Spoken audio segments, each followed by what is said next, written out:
Assalamualaikum warahmatullahi wabarakatuh. Hello everyone, let me introduce myself. My name is Ahmad Husaini. My student ID is 642551118.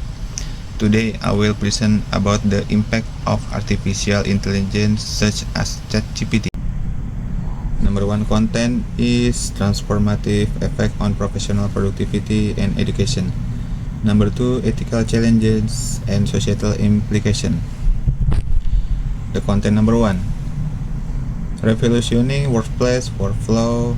Number one, task automation, AI tools, routine operations such as drafting professional correspondence, generating boilerplate code, and summarizing complex report, which can increase productivity on text-related tasks by up to 40%.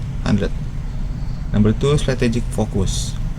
By offloading repetitive administrative burdens to agentic system, professionals can redirect their cognitive energy toward high-level strategic planning, complex problem-solving, and innovation. Number three, data synthesis. Advanced models can rapidly process vast amounts of unstructured data, providing actionable insight that allow business to optimize supply chains and improve decision-making speed. Personalizing the educational landscape, we have adaptive learning pathway that is tailoring instructional content and pacing to meet the unique cognitive needs and progress of individual students. And we have on-demand academic assistance, providing 20/40 access to intelligent tutoring system for immediate clarification of complex concept and homework support. And last is customized feedback loops, delivering real-time data-driven assessment that highlights specific areas for improvement and suggest targeted remedial resources. And now we have shifting skill set and the rise of prompt engineering. Number one, prompt optimization. That is mastering the art of crafting precise queries to elicit high quality, relevant output from large language model. And number two, human AI collaboration. Developing the ability to integrate AI generated content with human critical thinking and creative oversight. Number three, iterative refinement.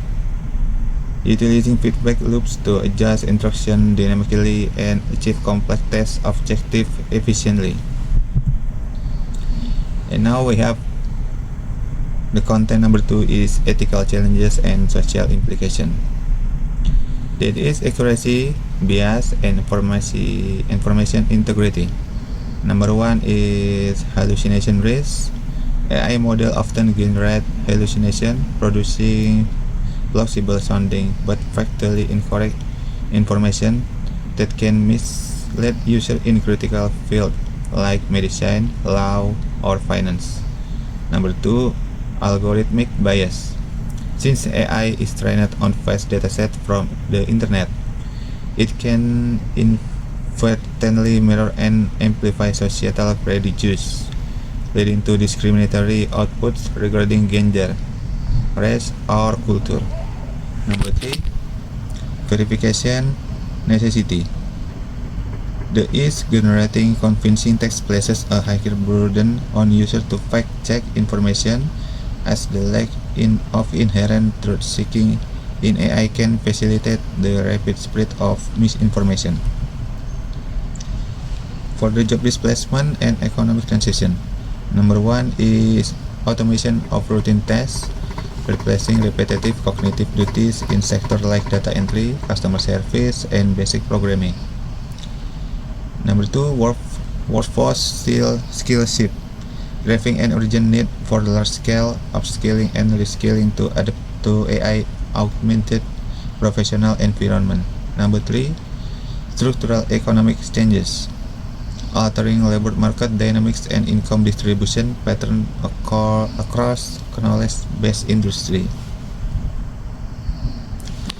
And intellectual property and privacy concern. data ownership rights, clarify the legal status of AI-generated content to prevent copyright infringement and unauthorized commercial exploitation. Number 2, sensitive information protection. Implement robust encryption and anonymization protocols to prevent the accidental disclosure of personal identifiable information during model training. Number 3, consent and transparency. Ensure that data collection process are transparent and that users provide informed consent for their data to be utilized in AI development. Okay, maybe that's all for the explanation of the impact of artificial intelligence such as GPT, and I will now continue to discuss the present continuous. The number 1 in present continuous tense, we have number 1 is understanding the structure and usage, and number 2 sentence pattern and practical examples. Number 1, the grammatical formula. 1. Sentence construction. The tense follow a rigid pattern of subject plus auxiliary verb. We have am, is, are plus present participle, verb plus ing, ensuring the auxiliary matches the subject in number and person. Number 2, spellings in transformation. Specific rules apply when adding ing, such as dropping the final silence a in verbs like make to become making, or doubling the final consonant in one syllable verb with a short vowel, such as sit becoming sitting. Number 3, negative and contraction.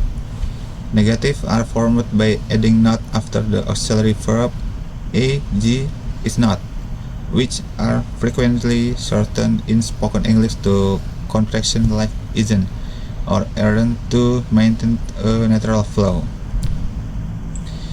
Core functions and uses is immediate action, temporary situation, and future arrangement.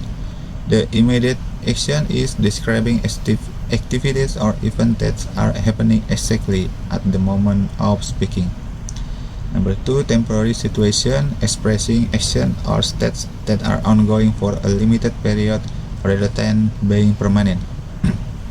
Number 3, future arrangement, indicating planned event or filming intention scheduled to take place in the near future.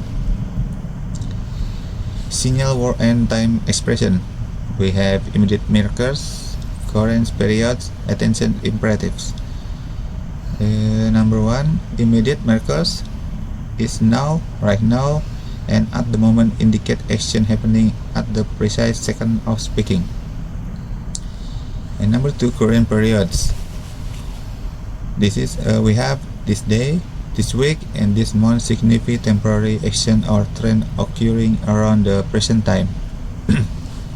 Number 3, attention imperatives. Look and listen are used to draw immediate attention to an action that is currently unfolding in view or earshot. And content number 2, we have sentence pattern and practical example.